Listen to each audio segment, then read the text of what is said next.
Welcome to Smex Ed. Class is in session. I'm your host, Amanda King, and I'm here to teach anybody who wants to fucking listen how to have the audacity to say fuck it to societal standards and live their most authentic life. This podcast is dedicated to bringing the sexual conversations we have behind doors onto the main fucking stage.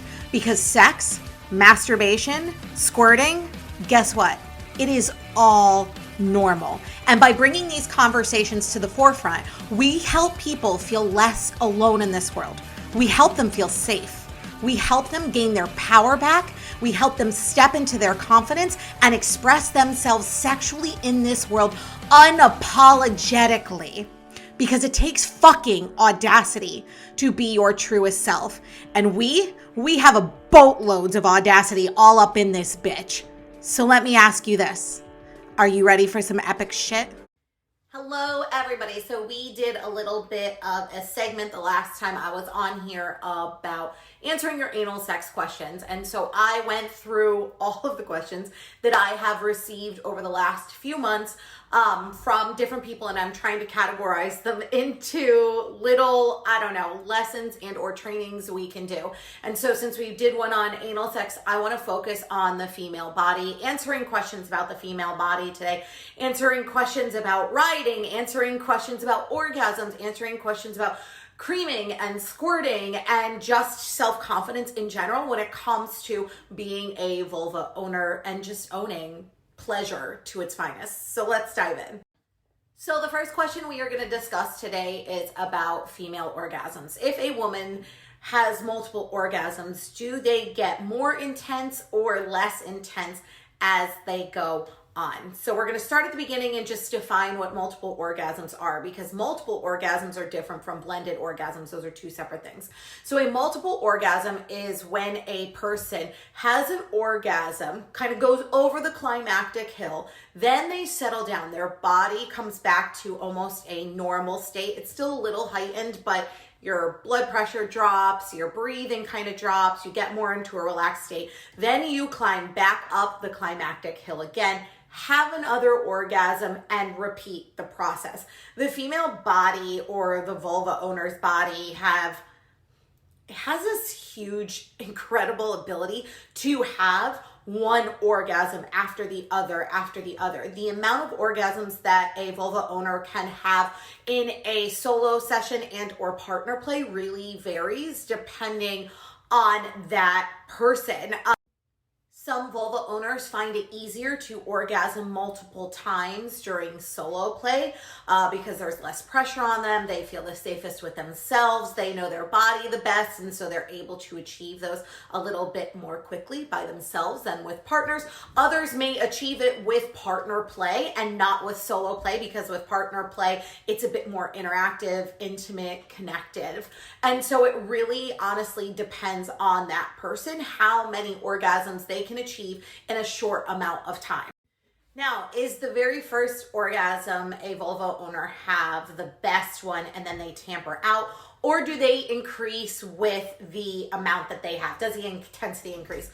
It depends on the person, right? We're all individuals. We have our own individual experiences, but typically they will increase and get more intense as the orgasms happen. Typically the first orgasm tends to be a more shallow orgasm, and this is because the body is warming up.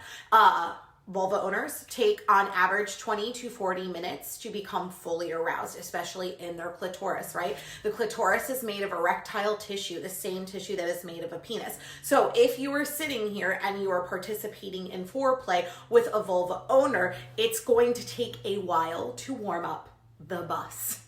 And by a while, I mean, 20 to possibly 40 minutes of foreplay without penetration in order to get them fully aroused. So if we are thinking the average sex session is on average between 7 and 20 minutes long, including foreplay, that's the average, like the national average of having sex. So if we are looking at that amount of time, really, a woman sometimes does not become fully aroused until the 20-minute mark. So typically when a woman is having multiple orgasms, they are getting more intense as they have them because their body is becoming more aroused. Their clit is engorging and enlarging and becoming more sensitive. And so the orgasms tend to intensify. And this sometimes doesn't take into consideration if your partner has the ability to ejaculate and or squirt, which is also two separate things. Squirting is a clear like liquid that comes out of the bladder. Ejaculation comes out of the skin glands. It is a milky white substance. There is ejaculatory fluid within the squirting fluid, but not squirting fluid within the ejaculatory fluid.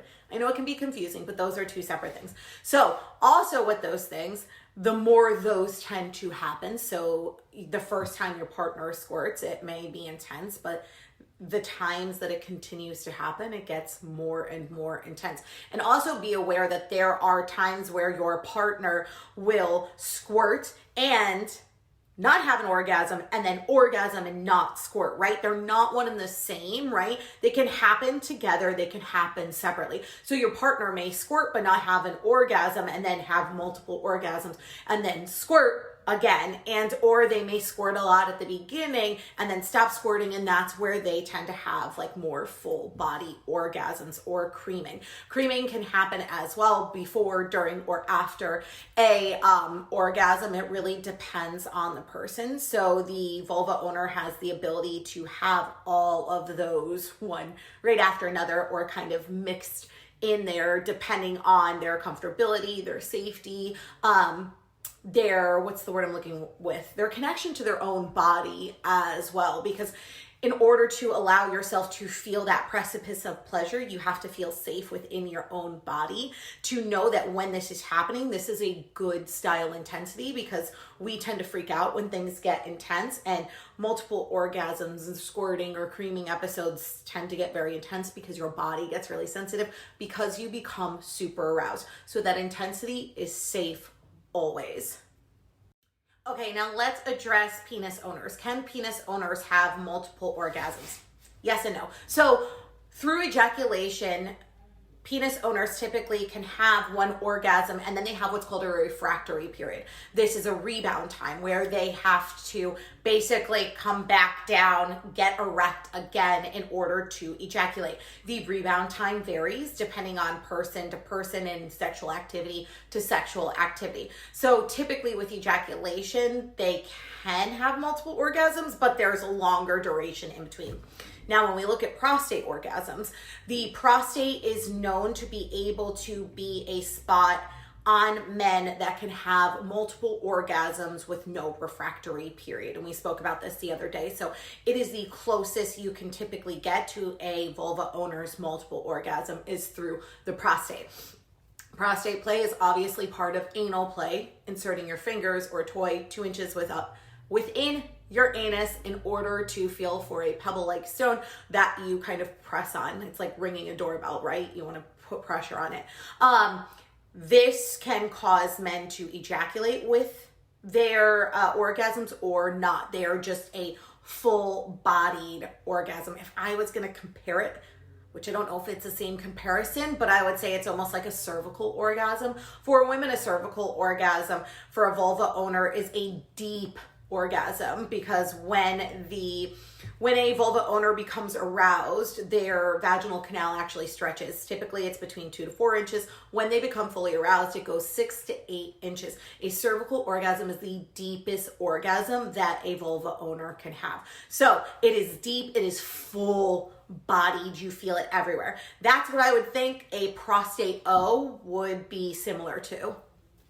And I understand that when you do experience a cramp of any sort during sex, it is not a pleasurable experience and it is not easy to breathe through it and or relax. So take the necessary precautions ahead of time and start trying to stretch, eat potassium, take magnesium pills, consult your doctor as always. If you are noticing you are having like a lot of really bad like cramping during sex, it could be something different. You could have an ailment of some sort, who knows? So make sure that you go and consult your general practitioner, get some tests run, make sure everything is okay on that front. But adding any type of recovery, like I said before, recovery work like yoga, like stretching, like resistance bands, anything to elongate your muscles to help them be less short and less constricted is going to help you during sex. You have to prepare for sex like it is a workout, ladies and gentlemen. So during a workout, what do? You do a warm up, you work out, and you do a cool down and you stretch. You have to treat sex the same way if you are experiencing massive cramping during it. And of course, always stay hydrated. Try the other different techniques or the different juices or whatever it is to help your body stay hydrated, because it may just be lacking some nutrients.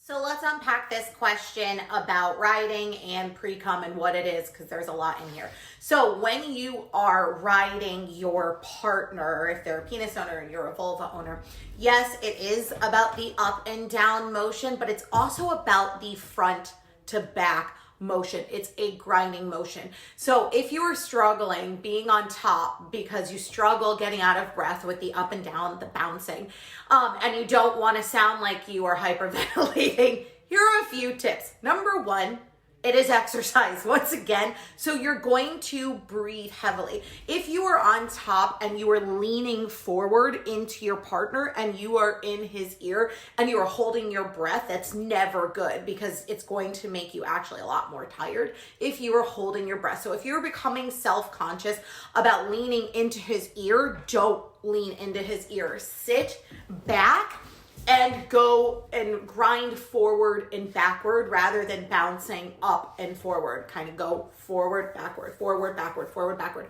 One of the reasons that grinding is one of the better options rather than going up and down is because with grinding forward and backward, you get friction on your clitoris, which ends up making you typically orgasm faster because your clit is rubbing up against his pelvis. Other things that you can do is, rather than leaning forward while you're riding, lean backwards. So put your weight kind of back on his, like near his, what are they, shins, and push your body, like the top of your body, backwards and grind that way. That way you are breathing out in front of you and you are not like hovering over your partner breathing. Another way to do this is to reverse cowgirl. So ride him, but have your back face his front. So if you're in reverse cowgirl and your back is to his face into his chest, what you can do is you can do that forward backward motion. Your face is not in his face at all, so you can take as many breaths as you need to without feeling like you're breathing in his face. And you kind of want to bend forward, grab his ankles to hold yourself steady, and kind of use his legs to shift yourself forward and backward. You could also have your partner sit up while you do that so that your back is to his chest, and then you could kind of move your hips forward and backwards. You could try the up and down with a bit more of support. Now let's discuss being self-conscious about being on top, because there are a lot of vulva owners that I speak to that do get self-conscious about being on display in that way, and they get self-conscious about their body. Listen to me. 95% of the time, you are in your own head when it comes to this. Your partner cherishes you. They are very happy to be sharing that moment with you. So when you get on top, they are fucking happy. They love seeing your body on display. You are your worst critic and you pick your body apart more than anybody else in this entire world. So when you get up there, recognize that, one, this is a power dynamic that you should embrace because it allows you to be in control of the depth in which the penis owner is inside of you. Also, the cadence, the rhythm, all of it gets to be for you, about you. You get to be in control. Number two, yes, you are on display, but you are on display and they are loving every fucking second of seeing you on display. They love seeing you up there. They are sitting there thinking, oh my God, I'm the luckiest person in the entire world to see them like this. They're not picking apart your body. Also, when it comes to riding, the more you do it, the better you're going to get, the more you're going to learn about your body, the more you're going to learn what rhythm and cadence and angles make you pop off quicker, and your partner. Your partner is enjoying every freaking second of it. If they weren't, they would speak up and say, hey, can you do this? Or, ooh, that doesn't feel really good. And if they do that, that is not an attack against you. That is them just trying to help guide you and communicate to you what feels good and what doesn't. But the only way you're going to get better at riding and less self-conscious about it and the act itself is practice. Like, it's like sports. You don't go out onto a soccer field and fucking annihilate it the very first time you're out there. It takes practice to learn how to dribble the ball, to score a goal, right? Or if you're on D, to protect the goal. Like, it takes practice and it takes time. So make sure that you are experimenting with new sexual positions with the right partners, meaning partners who are patient, kind, caring, and empowering, that are there to help you feel really good in the moment. If you are experimenting with partners who are making you feel like crap or making comments about your body, don't do it with them. They don't deserve that from you at all, and you deserve so much better than that. So make sure that you are not experimenting with brand new sexual positions with people who don't deserve it, right? So when you're up on top, it is an empowering, it is, I get to be here, I get to be on display because I look beautiful being on display. My partner is lucky to be here with me just as much as I am lucky to be here with them. And get up there and ride as much as you can, as often as you can. And the more you learn, or the more you do it, the better you're going to get, the more you're going to be able to enjoy it. And it's okay during to sit and say to your partner, does that feel good? Do you like that? The more communication you have during sex, the better sex you're going to have. Now, addressing the second part of that question, what is precum and is it normal? Precum is absolutely normal. So what precum is, it's pre-ejaculatory fluid. It's lubrication. It's as the penis owner becomes aroused, there will be precum that comes out of the tip of his penis. It will look typically clear and or a little bit white. It will be sticky. It will be absolutely normal. It's the same way as if a vulva owner is getting aroused, she becomes naturally lubricated. So it's the exact same thing. And before you ask, no, a penis owner cannot control whether or not they have precum. It happens every single time that they get aroused. They can't stop it from happening. Just like a vulva owner can't just, like, as she's getting aroused, say, stop being lubricated, right? It is something that your body does in reaction to sexual stimuli, which is all completely normal. And the last one I'm going to answer for today is there a special technique that can help my girlfriend cream? Yes and no. This one's kind of a loaded question. So when we're speaking of creaming, remember we're talking about female ejaculation. This is a milky white substance that is excreted through the skein glands. Can every single woman cream? According to studies, no. So typically when you look at studies, it says anywhere between 5 to 10% of women have the ability to cream. Can creaming happen pre, post, or during orgasms? Yes, but a lot of studies say it typically happens post-orgasm. But like I said, women's bodies are fascinating and studies and science just can't understand it. So when it comes to creaming, honestly, it depends on the person what's going to make them cream. So first off, not everyone has the ability according to science. So if your partner doesn't have the ability, you sitting here and saying cream for me, and this applies to squirting as well, like, because there's only about 50% of women who have the ability to squirt. Sitting there and saying, I want you to squirt, or I want you to cream, or why aren't you squirting, or why aren't you creaming? Like, not everyone has the ability there, friend.